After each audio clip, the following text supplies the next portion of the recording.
Here's Gaither off the right side. Has room. Gaither might go right up the gut at the 20. Gaither 15 inside the 10. He will score. Touchdown. Smoky.com presents the Texas High School Football Show on 365 Sports. Brought to you by Peter Chevrolet. Three receivers, Birch, Thomas, and Williams far side. Near side to Great. Fulbright to the right of Mordecai. Here comes the blitz. Mordecai throws a deep out pass. Caught! Kobe Birch! Touchdown! Here's David Smoke. Well, good afternoon. It's week 4. Texas high school football season. Man, this thing is flying by. And for some coaches that are having nice starts, you know that the first 3 weeks have been fun. And others who are looking for their first win or just trying to bounce back from a loss, it has probably been tough. But there's a lot of districts that start to open up play, and that's, of course, no matter what your record is in non-district play, this is how you make the playoffs, by winning district games or winning enough of them to be among the 4 teams that go on to play into the early to mid part of November and maybe up until around Christmas time. You know, I've been going back and looking at some of the state championship games that I covered or that I got a couple of personal stories that I don't have the scores in front of me. I started covering high school football in November of 1981. I remember, I mentioned this before, that I watched Groveton under Jim Wise, the head coach. Michael Horace was a great running back and a few others. When they lost to Boyd in the state championship game in a frigid night in December back in the day. But the one that I remember the most is doing the broadcast of what is now Lee High School, or Legacy High School, was Lee High School in Tyler, and then winning the state championship against Spring Westfield. We know how good Westfield has been of late. In a game down at the Alamo Dome in San Antonio, it was a program that really was always overshadowed, not just by crosstown dynasty and tradition-rich John Tyler, now Tyler High, but really everybody, by Longview, by Marshall, by Lufkin. And then Mike Owens arrived in 1996 and turned that program into a state championship program. I remember broadcasting that game and what it was like to be a part of that moment. And even though I had done Lee, or now Legacy, for so many years, it was a thrill for me to be a part of the 94 John Tyler team that went on to win the state championship. I took over the week after that dramatic, crazy game against Plano East at Texas Stadium and watched them beat Austin Westlake in the Astrodome in Houston, and Alan Wilson and the JT family. They were so amazing and hospitable to me. I remember that. Obviously, watching Dangerfield in 85 beat Cuero, watching Phil Bennett's brother Jerry at Jefferson shut out Cuero at Kyle Field in 1986 with a team that had a bunch of Division I players on it. But I love watching young men have a chance to celebrate state championships, and why not, right? That's why you play the game, to grow up, to learn about adversity, and then eventually maybe be lucky enough to put that gold medallion around your neck. Looking back at later in the show, we'll look at the best games of week number 4, but looking back at a couple of the key games, just a note or two. Longview beat Legacy 46-20. Legacy's got one of the most difficult non-district schedules I've ever seen. And maybe schedules overall. That's Lee, by the way. Used to be Lee. But so does Longview. Legacy is playing Allen this week. They took on Longview last week, and the Lobos kind of stumped their toe early, obviously playing a really good team, a great team from Denton Ryan, a state championship team. And then they were okay in a win against Marshall, that longtime rivalry. They hammered Legacy 46-20. I thought it was nice to see Trinity, obviously a tradition-rich team. They bounced back from a loss last week to beat Colleyville Heritage. Westfield beat North Shore. North Shore doesn't lose many games anymore, and Westfield got them 27-21. Austin LBJ and La Vega. Don Hyde and La Vega used to be Willie Williams, and now Don's been the head coach there and has won a state championship as assistant coach and also head coach. One of our first interviews we did. This is becoming a really good series between these two teams, Austin LBJ and also La Vega. Springtown got Connolly 30-29. They won the game in Waco a year ago, and they got them again, 30-29. Then Argyle just kind of, they are playing great. They play La Vega this week. We'll talk about that later on. They shut out Salina 23-0. Just another game to talk about among the elite games from last week. When we come back, every Friday, every Saturday, and even on Sunday, I asked coaches from greater East and Central Texas to send me stories about players who had amazing performances, player of the week type stats, quarterbacks who throw for 300 yards or 4, 5, or 7 touchdowns, running backs who run for crazy yards and score a bunch of touchdowns, defensive players that have stat lines that are crazy, even special teams, because special teams to me is always so important. And I got an email late Saturday from the coach at Cransville's Gap. It's a 6-man school. And I'm going to come back and tell you more about that email that I almost didn't read all of it because sometimes we're guilty of not paying attention. Thank God I did, because I can share you the story coming up of Trenton Roberson of Cransville's Gap and what he has overcome, what he has dealt with, and what he's done. That's next. Peters Chevrolet, our sponsor. Thanks to Randy Peters and Company. This is Smokey.com presenting the Texas High School Football Show. All roads lead to your largest selection of pre-owned in East Texas. 3306 West Grande in Tyler. It's time for a car buying experience you will enjoy at Peters Auto Sports. Cars from ultimate luxury to affordable economy. Trucks from work to play to all-out adventure.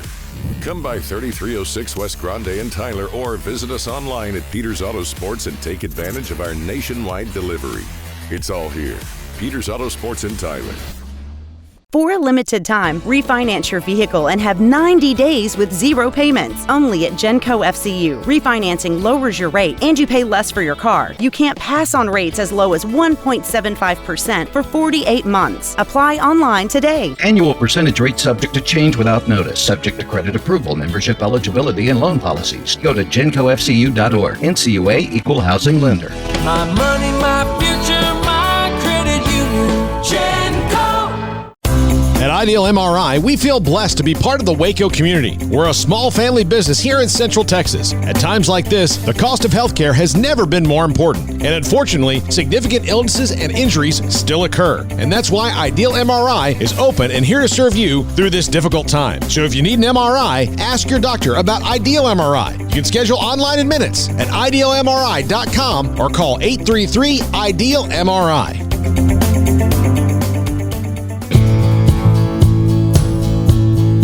Welcome back. I mentioned that every week it has not failed for years and years and years since I owned the website Smokey.com, but also because I love to see and hear about the great performances around the state of Texas, from 6-man or Class A all the way up to 6A, UIL, private schools, it doesn't matter. And I'm also fortunate enough to be a part of the Built Ford Tough committee that turns in nominations for Built Ford Tough. And then I'm a voter as well. And I love doing that. And it's crazy how good the performances are. It's all based on stats or maybe playing really good teams. And then Aaron Carroll, the head coach at Cransville's Gap, sent me an email. I was actually covering Baylor football at the time, on late Saturday night. And I get this email from Coach Carroll at Cransville's Gap, young man named Trenton Roberson. Okay, 7 tackles, okay. Scored 3 touchdowns, okay. And then the rest of the story with him is Paul Harvey, the great Paul Harvey, the legendary late, great Paul Harvey used to say. This was a young man in Trenton Roberson, coming off 6 weeks of chemotherapy, coming back from testicular cancer after missing last year with a fractured collarbone. It stopped me in my tracks because there's a lot of great nominations every week. And then this one hit me, as you could imagine, right between the eyes, because sometimes, you don't feel good. Something's wrong. You think your life isn't fair. And then and learn the story about Trenton Roberson of Cransville's Gap. And I had the pleasure and the honor to speak to this young man and also his mother, Angela. Trenton Roberson, he plays for Cransville's Gap 6-man football team, Class 1A, 6-man football team, and what a week he had. I mean, I don't know, Trenton, out of everybody, quarterbacks who may have thrown for 5 or 6 touchdowns or running backs who ran for 300 yards or anything that could overcome what you did. And 7 tackles, I think 3 touchdowns, Cransville's Gap, you win the game. You haven't been able to play because of the story involving the fact you were diagnosed with testicular cancer. Can you try to explain to me, let's go back to Tuesday, I guess that's when the doctors may have told you that you have been cleared. What was that day like? What were you told? Sir, once I heard the news that I was cleared and ready to go, I was so excited to play. I mean, I don't know if my mom mentioned it, but I didn't get to play last year either because of a small fractured collarbone I had. So I was out for about 15 weeks last year, like beginning of the season, couldn't play. I've always been big with football, been playing it since, in junior high and whatnot. And so I haven't played for about a year or so. And hearing the doctor say that I was released and that I could come back and play, I mean, the excitement that went through my body, it felt so nice to hear those words come out of his mouth. And the doctor was very surprised that I actually still wanted to play after going through all my treatments and things like that, because it just puts you down. And I mean, I can't even describe it right now. I was just so ready ready to get back to school that Tuesday and just start on everything that I had missed out on. I was ready to start hitting again. I was ready to start talking to teammates again. I was ready to be a part of the team again. I was ready to be out on the field doing something and not just sitting on the sideline. Just all of these emotions hit me at once. It was one of the best days of my life, I would say. Well, there's no question that chemo, radiation, what you went through is 6 weeks of chemo, can wear the body down, because we know what chemo does. Was the adrenaline and the excitement of hearing the news enough to get you to play immediately? Because I would have thought it would still take you some time to kind of get back in it. I know you've been doing some cardio and some weights, which in itself is amazing. Was there any doubt you were going to play Friday when you were when you were told the news on Tuesday? One of the biggest things I told a lot of people after the game Friday night was, in my head going into the game, I thought maybe, since my coach knew what I had went through, I thought maybe I would play, a play here, a play there, play once in a while, one or two plays here and there, be out for a little bit. I didn't think I would play the whole game, but I pretty much ended up playing the whole game. And I mean, as tiring as it was, I'm glad my coach gave me that opportunity to play the whole game after all that I've missed out on. Well, and you guys had a great game. Congratulations on that. Thank you, sir. You've grown up. You're an 18-year-old young man. Well, who are you now as a young man compared to where you were? The fractured collarbone, obviously. But when you received the news back in December, or you felt the lump in December? Yes, sir. One of my biggest things was I never thought it could happen to me. And I think that's kind of what most people think when they're going through life. And so when I fractured my collarbone, I guess that kind of woke me up a little bit. I was like, oh, this is a pretty serious thing that can happen, And then, just as it came down to it, I ended up with testicular cancer. And I was like, wow, I was like, this really is happening to me. It surely, it knocked me backwards. I mean, I did not expect it. Out of all the people in the world, I was like, man, this is happening to me. But just something in me was like, it's not a big deal. I'll just get through it and get back as fast as I can for my team. I think that was one of my biggest motivations with my team. I wanted to be there for them since I haven't been for the last year or so. One of the things that we hope that this interview also brings is awareness of what happened. So let's go back to December. Were you having discomfort? Was there something, a stinging sensation? What made you, how did you know you had a lump?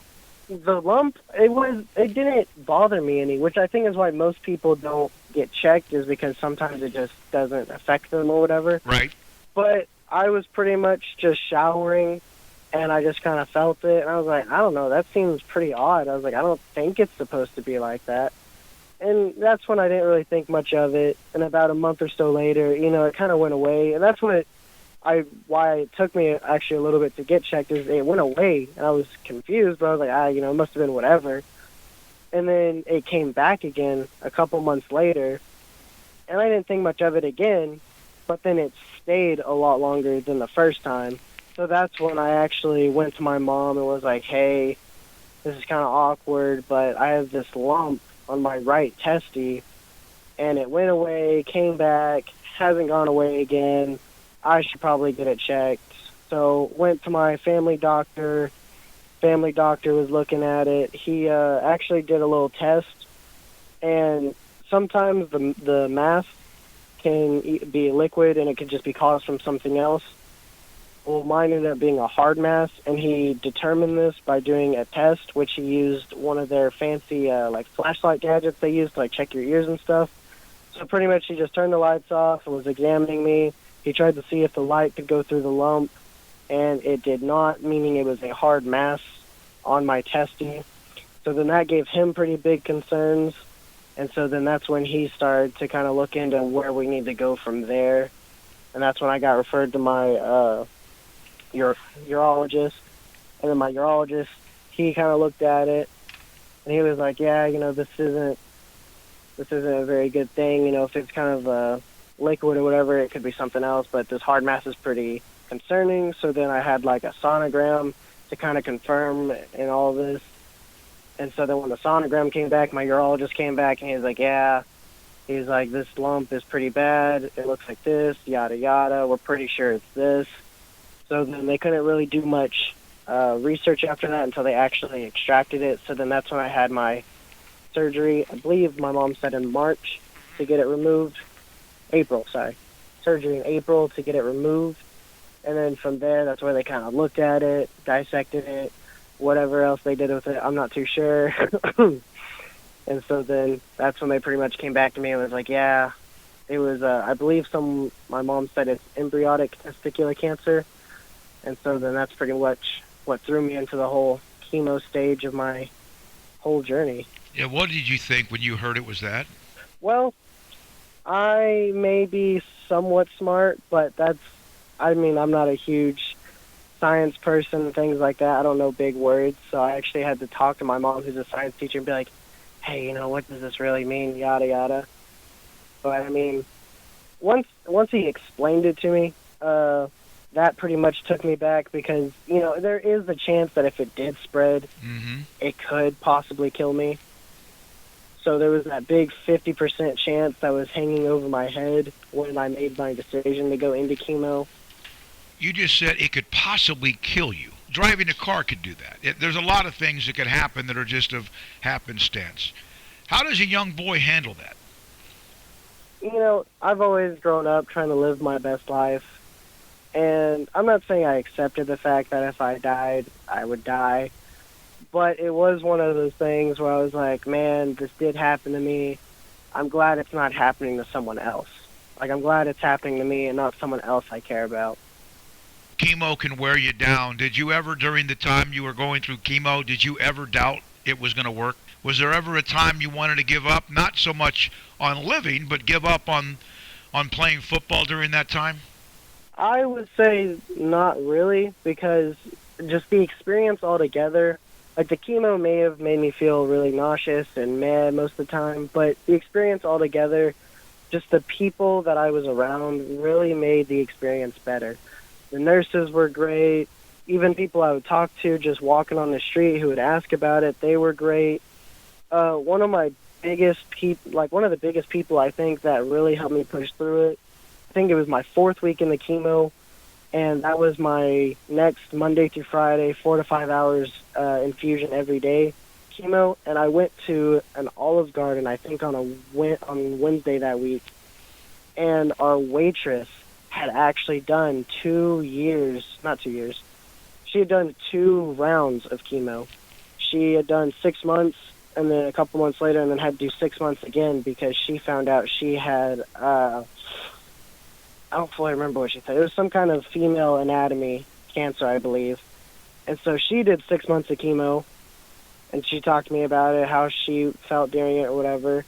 And then she was cleared for a couple months, and then had to do another 6 months worth of chemo. And looking at her as my waitress, you could not even tell that she went through chemo. She told us about her life, her husband, her kids she has now. She has like a full set of hair, unlike me. But it was just so astonishing to me to see someone that went through such a rough time, but she was so bubbly and happy of what she did. And so that's pretty much what pushed me to be like, why should I be upset about it? It's only just a small hiccup or something in my life. Surely there's more after this. That's what moms do, right? They're right there with you. You had to explain to her you had the lump, and then here we are, 8, 9 months, 10 months later, and you're cleared. What has your mom meant to you? She has been my biggest supporter.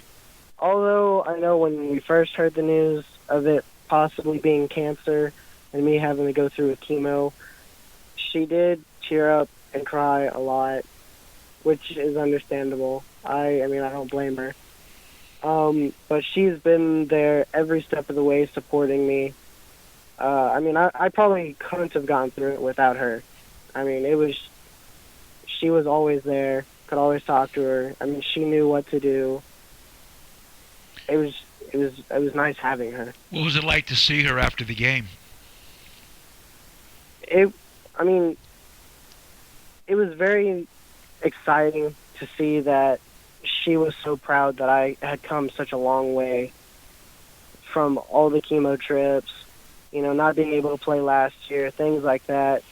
Seeing her excitement after me scoring so many touchdowns and getting a couple of tackles here and then being able to play in general, it just really filled my body with joy that she was so proud of me for being able to overcome all of this. Yeah, it's an amazing story. It really, really is. You mentioned that the waitress had a full head of hair. You don't.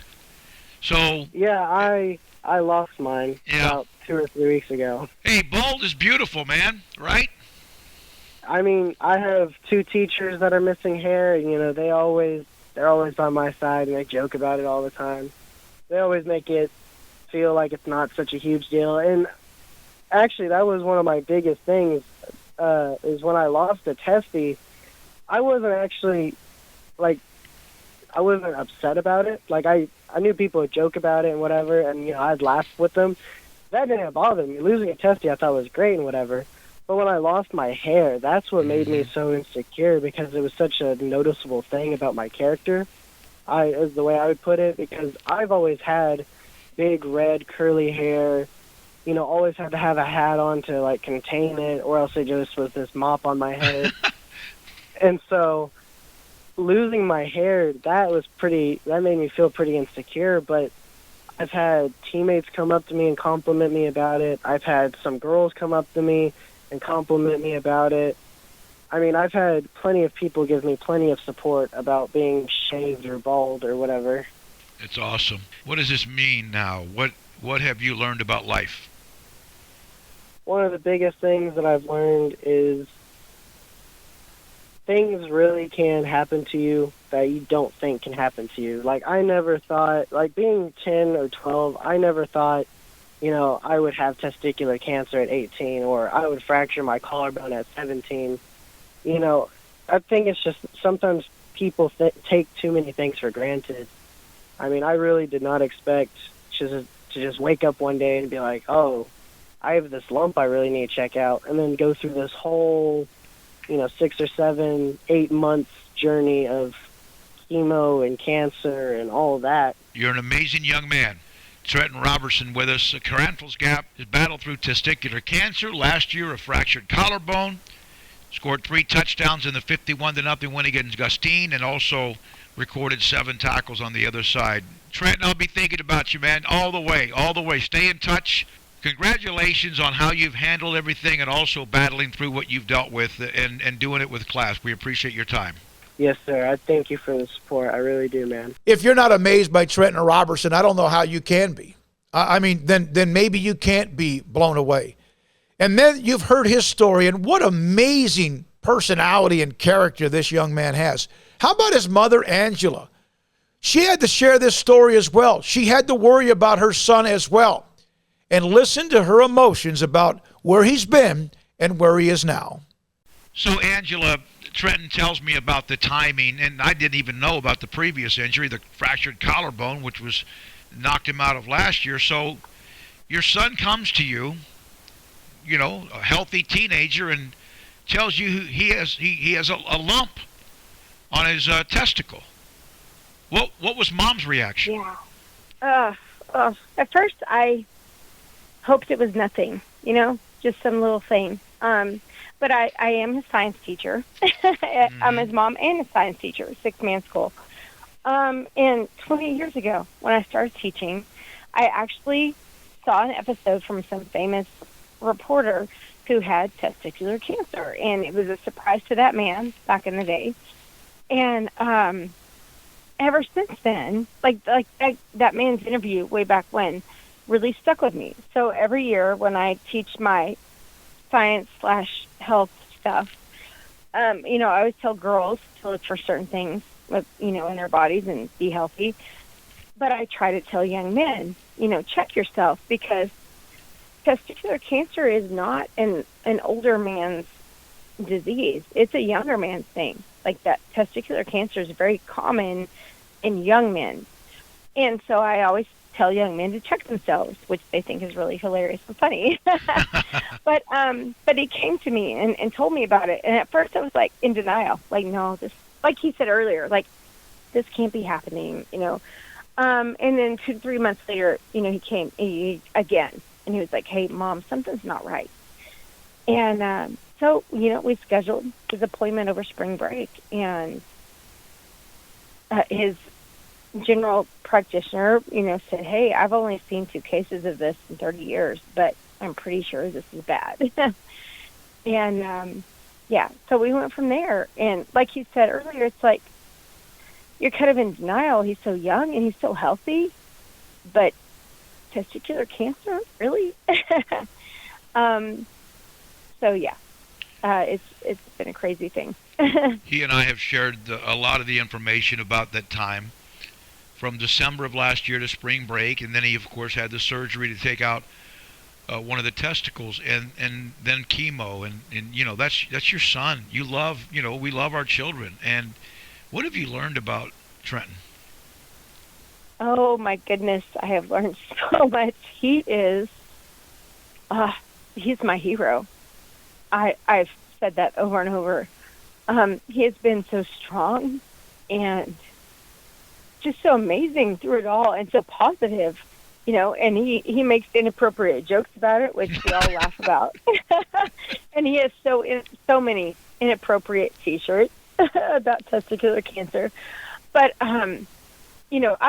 I've cried and cried a lot, but he hasn't. And he is just so strong and so positive and like, hey, Mom, I got this. We're going to make it through this.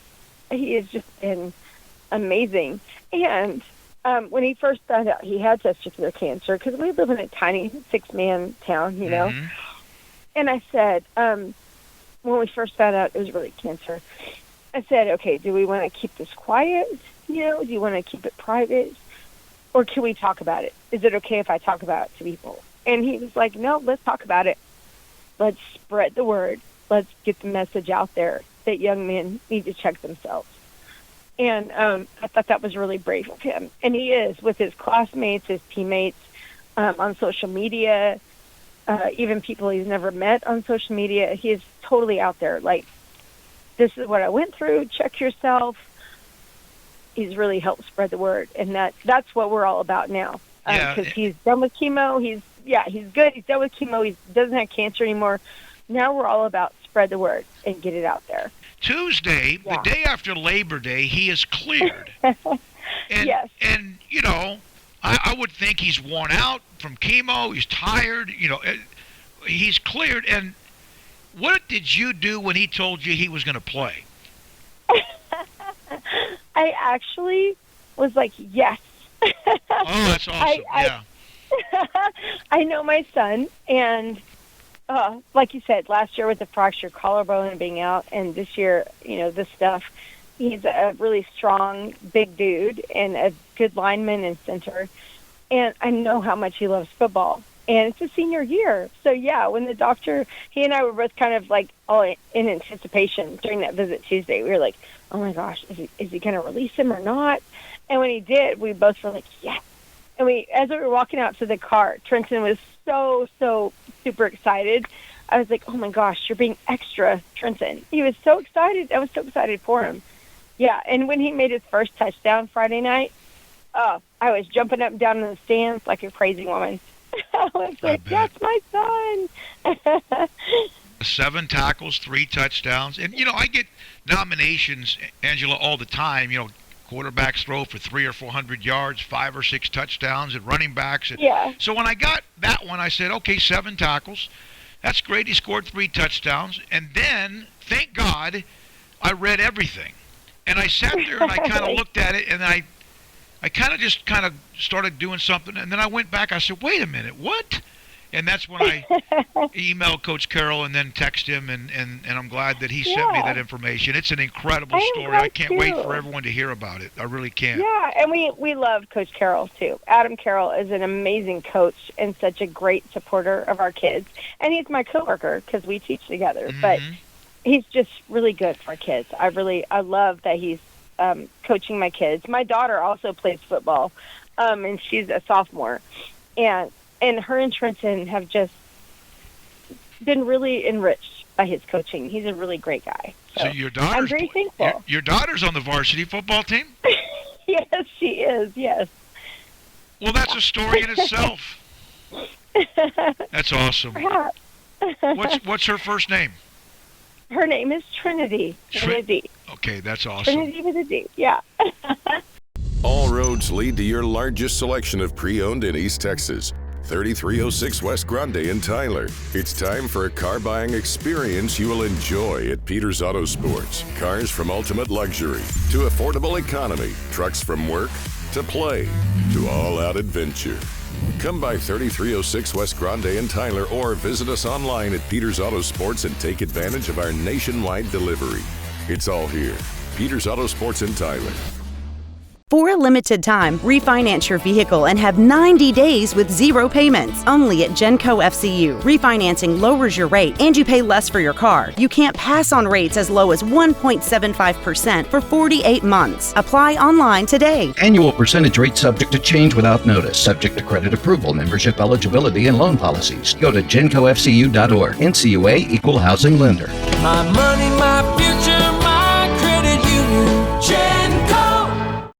At Ideal MRI, we feel blessed to be part of the Waco community. We're a small family business here in Central Texas. At times like this, the cost of healthcare has never been more important. And unfortunately, significant illnesses and injuries still occur. And that's why Ideal MRI is open and here to serve you through this difficult time. So if you need an MRI, ask your doctor about Ideal MRI. You can schedule online in minutes at idealmri.com or call 833-IDEAL-MRI.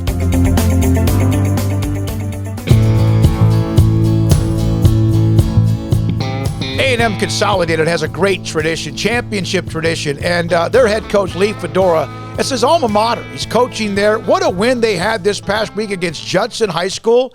Yep, 5A beat a big boy 6A, and Lee Fedora joins us now on the Smoky.com Texas High School Football Show.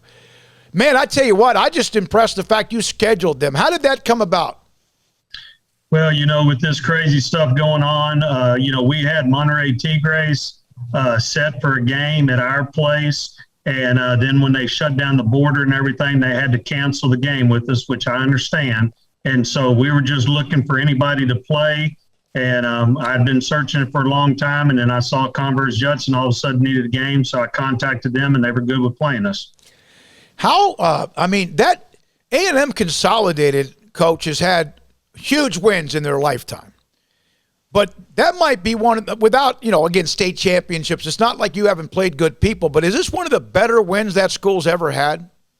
Well, I think it was a great win because, when you look at Converse Judson, they're a great team. And, I'll be honest with you, after I saw what they did to DeSoto, their first game, I knew it was going to be a tough battle. And, they had a tough game with their Lake Travis and all that. But we knew they were going to be a good football team because they've been outstanding for so many years. And I wanted a game like this in pre-district to get us ready for a tough district.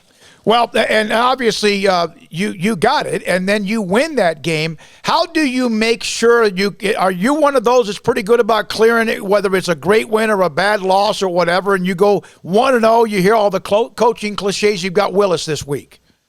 Well, it's like we tell the kids all the time, that game's over with. Now we got to get focused for our next opponent. And I tell them all the time, and I've been saying this since I've been in my coaching career, it's one game at a time. You don't worry about what you did the week before or the week before that, it's just your next opponent. Now we got to get prepared for Willis. Why do you coach? What is it? What is it? Obviously, the competition. There's a lot that goes on helping young men. What is like the mission statement for Lee Fedora in coaching? Well, I tell you, the one thing I learned and throughout my coaching career, because I got this from Mac Brown, and we were at our regional meeting, and me and him were drinking coffee afterwards, and he said, "Lee, what makes a great coach?" And, I sat there and I thought about it, and he said, "I know what your answer is going to be. It's going to be how many wins you got. That's what communities look at." And I said, "Yeah, Coach, that's kind of what I thought." And he said, "Well, let me tell you something. It's about changing one kid's life. You got to, you fix one kid that's hanging on that fence, to get him into the right direction for the real world." And from there on, I took his advice. It's about, making impacts on kids' lives and getting them ready. And that's what I enjoy about coaching, is being around these young men, getting them ready for the real world. How and what does it mean to you when a former player, whether it's at Rogers or when you were at Navasota or even somebody else along your career's path, which has been nothing but winning a lot, what does it mean when they come back to you years later and tell you what you meant to them? Well, I tell you, it means the world to me, because I love all these kids. And what's really neat is when I get a phone call and say, "Coach, I want you to be at my wedding. I want you to come to this and come to that." And it's been outstanding, because, you made an impact on their lives. And that's what I want, because, getting to hear these young men. And what's neat is even the years that I won state championship, some of the first calls I got were from the guys that were at Rogers or Roberson. It's kids that you touch from the beginning of your career. You've had a nice start at your alma mater, and obviously this team here looks like you could be really, really good. I know you want to go deeper and deeper. The win against Judson obviously does put you, on the radar if you weren't already there. You have a team that you thought could be pretty good, right? And where are they better than you might have thought? Well, what I've been very pleased with this group is the chemistry on the team. All these guys come out and they work hard. And like I tell them, coaches don't build chemistry, it's players, and all the players are stepping up and doing that, pushing each other, not only on the field, but in the weight room, in the classroom, and all that. And like I told them, the years that we won our 2 state championships in Navasota, that's the type of kids we had. They weren't worried about if they're getting enough playing time or catching enough balls or doing this and that. They were just worrying about getting out there and being a part of their teammates and coming away with a W. All right, the Navasota thing, you and I have talked about this before. You won 2 state championships, 109-30 record, but it didn't end very well. How much does that still possibly sour you, or does that matter anymore? Well, it doesn't matter. It's just one of those things. I love being around that community and Rattler Nation, because it was a great community. We had great support, and, things happened the way it did. I hated having to leave those young men, but, then I had the opportunity to come back to my alma mater, and, it was neat to be able to get my 200th win while I've been the head coach here at Ana Consolidated. But like I tell all guys, I'm at 208 wins right now, but all those wins go back from when I was at Rogers, when I was at Robinson, when I was at Navasota and Ana Consolidated. The reason why I've been fortunate to have all those wins is I've had great coaching staffs with me, and I've had great kids around me. Lee, what is it like to coach at your alma mater? And it seems like in the last decade, and I've been around high school football covering it for 40 years, not that it never was like coaches went back to their alma mater, but it does seem like there's more doing that. What is the good or not the so good, or maybe the more difficult about being at your alma mater? Well, the thing is, it's neat being at your alma mater, but one thing I tell the guys, it's just another school I'm at, and I want to get those guys back in that mode that when I was able to be here my senior year, getting a chance to play in the state championship, because we were coached up hard. And like I told them, I'm not going to be a coach that's going to pat you on the back and give you ribbons for participation and all that. I'm going to be hard on you, because we're trying to get you ready for the real world. And when they buy into that mentality, that's when you start winning games like you do. And I've been very fortunate. I've had all kids buy into everything we've been, preaching to them and pushing them for. You've missed the playoffs only 4 times, and I don't bring that up as a negative. I bring that up because you have rarely not played those extra games. How miserable were you those years you didn't play postseason football? Well, I'll be honest with you, when I was playing for Coach Ross Rogers, who's a mentor to me, and when he hired me back, as his assistant coach, and I remember in our interview, he said, "Where do you see yourself in 5 years?" And I kind of laughed at him. I said, I don't see that far along. In 3 years, I'm going to be a head coach. And he said, good luck with that. If you ever get a chance to be a head coach, there's 3 goals you want to get. Well, sure enough, 3 years later, I was a head coach. And the 3 goals he always told me is, number one, you want to go in and you want to win a state championship. And I was very fortunate enough to get 2 of those, and the second goal he said as a head coach, you'd always like to get 200 wins. And I was fortunate enough to be able to get to, now I'm at 208. And then the third goal, he said, if you get the state championships and you get 200 wins, there's a good chance you can be in the Texas Coaches Association Hall of Honor. And that's a goal of mine too. But, it's been really great coaching all these kids, and I've been enjoying being around these guys, and my coaches have been with me. It's amazing about what you said about that Texas High School Coaches Association Hall of Honor. I just sent them an email. My former coach back, of course, I played back in the 70s, had one of the highest winning percentages of all time, had 221 or so wins, played in a state championship game. And then, I don't know if you remember Dennis Alexander. He coached some great football teams at Dangerfield and other places, and they're not in the Hall of Honor. That is a select group, but you're right. If you get the 200 wins and you have state championships, shouldn't that kind of almost be automatic? That's what Ross always told me as an assistant coach for him, and that's why I had those 3 goals on my board my entire life, and that's, I don't know, I hope I do get that opportunity, but, like I tell the guys, kind of like you talked about when you said, those 4 times you didn't make playoffs, one of my goals was never have a losing season. Well, I had when I was at Rogers, I didn't have a losing season, but I didn't get in the playoffs one time there. And then when I went to Robinson, I wanted to go to a new place to just see how everything's going. That first year, it was very tough on us. We went 1-9, but I kept my head up. I was disappointed in having that. But then the next year, we went undefeated in our regular season, and we ended up getting beat in the first round. And that's always a goal that I never want to do, is get beat in the first round, because I tell the guys this: you ain't in the playoffs till you win a playoff game. Right. And, yeah. Then my first 2 years at Navasota, we didn't make the playoffs the first 2 years, but then the kids bought into everything, and then we made a roll and went 109 wins and 30 losses with 2 state championships. And I've been very fortunate here right now with, starting this year, going into my 5th year, we had 38 wins and only 9 losses. And now with the 3 wins, we're at 41 wins and 9 losses. But like I tell the guys, it's just one game at a time, and just be focused every day. How much do you talk to Larry? And what's he doing now? Because I know he's no longer on the Baylor staff, but what's he doing these days?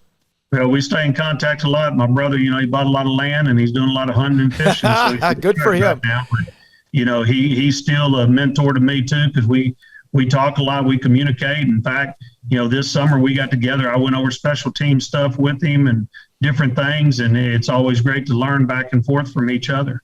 Lee, congratulations on what you've done, what you've accomplished, but I know it's obvious you have many more goals to accomplish, including winning against Willis this week and moving on the rest of the year. Thanks for your time. Congratulations on the massive win against Judson, and good luck the rest of the year.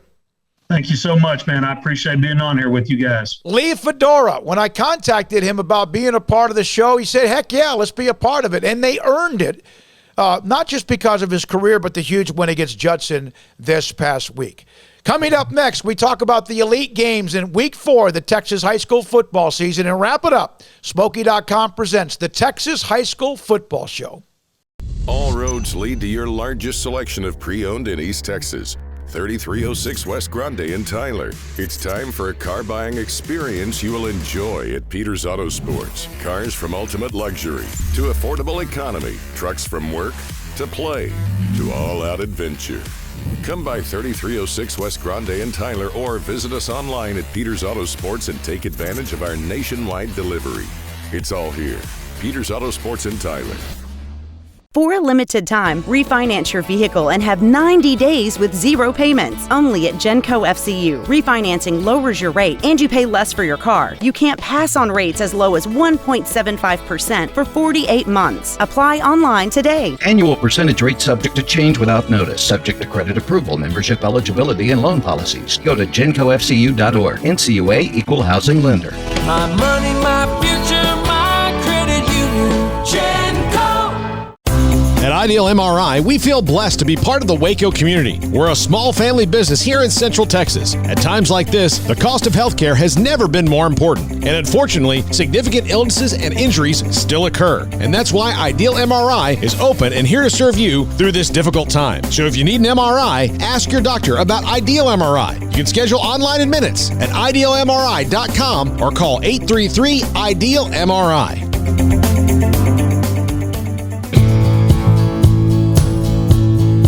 We hope you've enjoyed today's show, the Trenton Roberson story and his mother Angela and what he's overcome as a young man for six-man Cransville's Gap. And then Lee Fedora, two-time state champion head coach at Navasota. Back at his alma mater at A&M Consolidated, he's been an incredibly successful coach wherever he's been. And, of course, looking back at some of the better wins, memories to start the show. And now this is the schedule for this week. This is our good friend Jerry Forrest, pigskinprep.com, who has the rating service. If you haven't been on this website and subscribed to it, you should. He has every school imaginable in the state of Texas. And again, we go over this every week. The number on the right, the lower that number, the more important that game, based on the ratings or rankings of the teams that are playing. Opening game is Jim Nett and Cisco, a number 1 ranked team against a number 5, a 6 ranked team. So there's the number 7. It's the highest rated game based on the lowest number of the teams combined. There's a 6-man game, a Class 1A game between Westbrook and Water Valley. Private school game between Nolan Catholic out of Fort Worth. They haven't won a game this year. No, actually they're 1-2. But Midland Christian is they're just really good. So that game gets a little bit of highlight. How about this one, 6-5A? Rockwall has steamrolled through a very tough non-district schedule. And guess what? Yeah, here they are. They've beaten Lake Travis. They've beaten Cedar Hill. They keep on rolling. They play Highland Park. Midlothian Heritage in Melissa. That's a 4A game. Also, a game down in the 409, as they call it, West Orange, Stark, and Newton. How about Argyle and La Vega? Back in 2015, La Vega and Willie Williams won their first ever state championship with a win against Argyle down at NRG Stadium in Houston. They've been playing since that time. Argyle got them last year. And they're favored again as La Vega tries to find themselves week to week until they open up district play. Down at South Lake Carroll, favored against Arlington Martin. That's a good one to think. And then Austin LBJ, I mentioned them earlier. They beat La Vega last week. That's a game in that area down in the Austin area against Liberty Hill. Grandview and Glenrose. Glenrose has played Grandview, I think last year. I could be wrong with this, but they just decided to play because of some game that was canceled or whatever with COVID. They decided to pick that game up. Glenrose gave Grandview a handful, but we know Grandview and what they do, coming off their win against Salado and obviously the earlier win against Malakoff. At Atascocita a couple of weeks ago, headed Allen, their first ever loss at home. They get Geyer on the road. You got to give Atascocita a lot of credit. They're traveling up in the DFW area to play anybody. Aledo and Burleson. That's a road game for Aledo, and they're a heavy favorite in that game, as you could imagine. Dangerfield at Elysian Fields. Elysian Fields had to deal a little bit with COVID. Dangerfield lost a game against Tatum. They've had a good start to the year, but that will be an interesting game on the road at Elysian Fields. And there's Childress and Shallowater in Class 3A. And then the last game, a 6-man game. Jayton, 3-0. Turkey Valley, 3-0. Jayton, a slight favorite, just over a touchdown favorite in that game. So those are the elite games, as Jerry Forrest sends me that list, thanks to Jerry Forrest and pigskinprep.com. You know, we want to thank, again, Randy Peters and Peters Chevrolet. What Randy Peters loves, high school football. His dealership in Longview is amazing. His support of high school football throughout the state of Texas is amazing. And your support is amazing as well, and we appreciate you. Every week we come to you on Thursdays at 12. And then, of course, you can download it or upload it, whatever the terminology might be, as Armstrong kind of giggles in the background when you want to watch the show on YouTube every week. For Peter Chevrolet, for Armstrong Sims, for our guest today, think about if you have had a bad day or you're having a bad week, thinking about Trenton Roberson and what he's overcome as a young man in high school at Cransville's Gap. This is David Smoke. And this is Smokey.com presenting the Texas High School Football Show on 365 Sports.